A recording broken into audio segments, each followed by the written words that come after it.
Hey guys, Mark Rossetto here. I've got Lauren Bath, who is Australia's first professional Instagrammer. Yes, photography Instagrammer. Yeah, travel Instagram. photography Instagrammer. That's so cool. Went to your talk yesterday.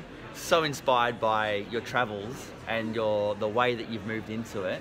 How did you become a Instagram traveler? Actually, to start with, how many Instagram followers do you have? At the moment, 446,000 followers. 146,000. Most of them gained in the very early days though. My first 200,000 followers gained in my first year on Instagram back in 2011, 2012. Wow. So Yeah. you were cool before people knew that Instagram was cool. Before people knew that I was cool, I was cool. That's just awesome. So what do you actually do? Like, give us the short kind of rundown. How does it work? What do you do? What I set out to do was to travel as much as I wanted to wherever I wanted, using Instagram as leverage to work with tourism boards. So effectively I emailed tourism boards, I asked them to pay me to travel to their destination, to take pictures and tell stories on my Instagram account to my then 200,000 followers. Wasn't a thing, didn't exist. That's why I've claimed the fame of first professional.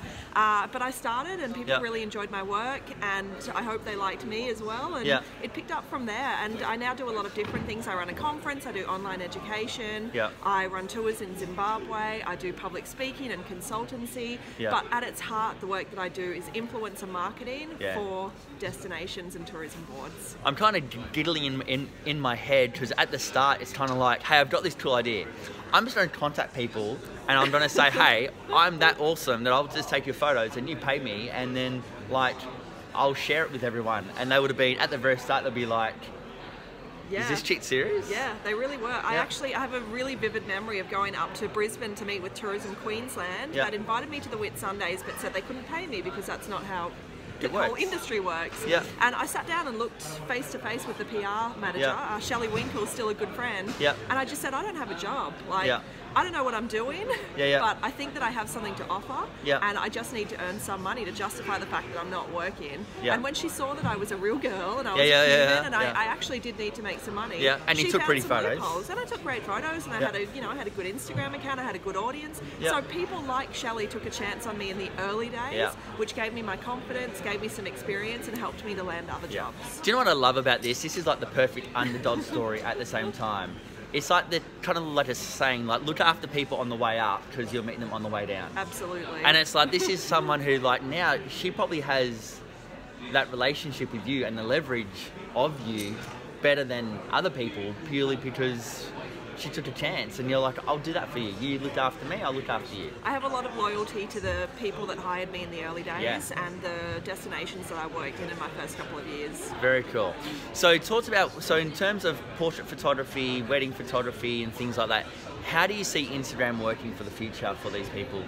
Like, or what's your thoughts on the whole? For absolutely anyone that has any sort of business whatsoever, Instagram is useful because not only if you're a wedding photographer can you find prospective clients, but when you start to grow your audience, people start to respect you and trust you, and they know you, your personality, that's when you can start to actually monetize. People trust you enough to buy your book on wedding photography, to buy your coffee table book, to come and see you speaking, to come to your event.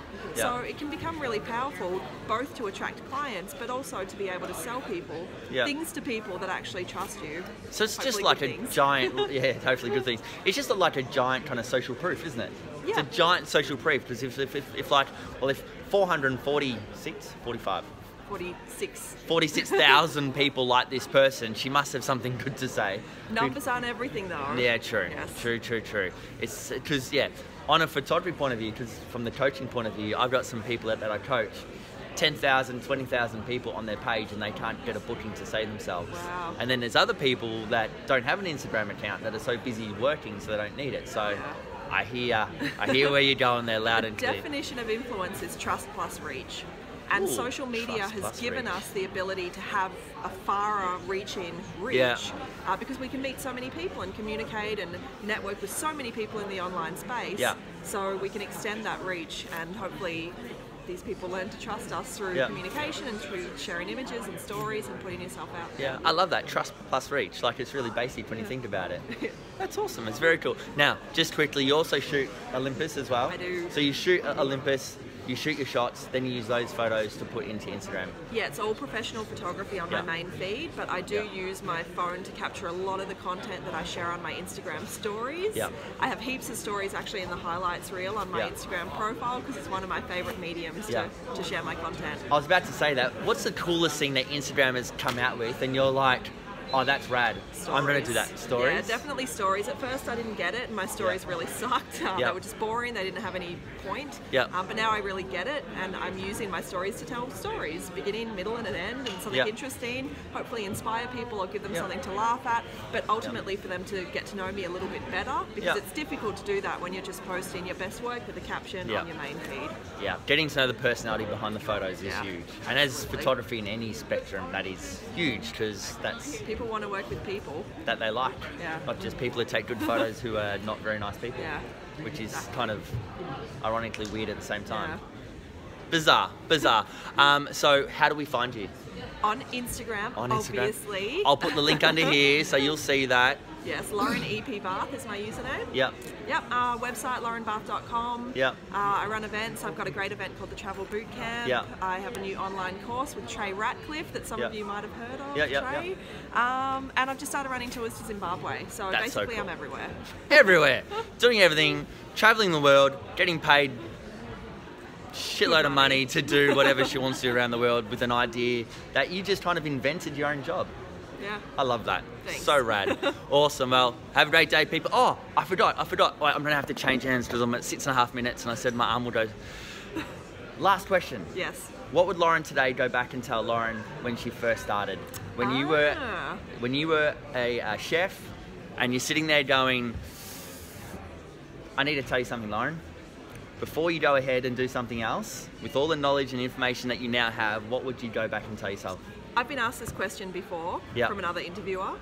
And the truth of it is, I wouldn't tell myself anything. I think that the way everything's panned out in my career and in my life has happened for a reason. I think that your mistakes and your failures and your fumblings actually make you stronger, and you learn more from that than you do from any success. So if I were to go back and teach myself everything I know now, it would be too easy, and I probably wouldn't have the same mentality and the same success that I have. Good answer. Great answer. All right, I'm going to let you go. Have a great day, everyone. See you later. Bye-bye. Bye.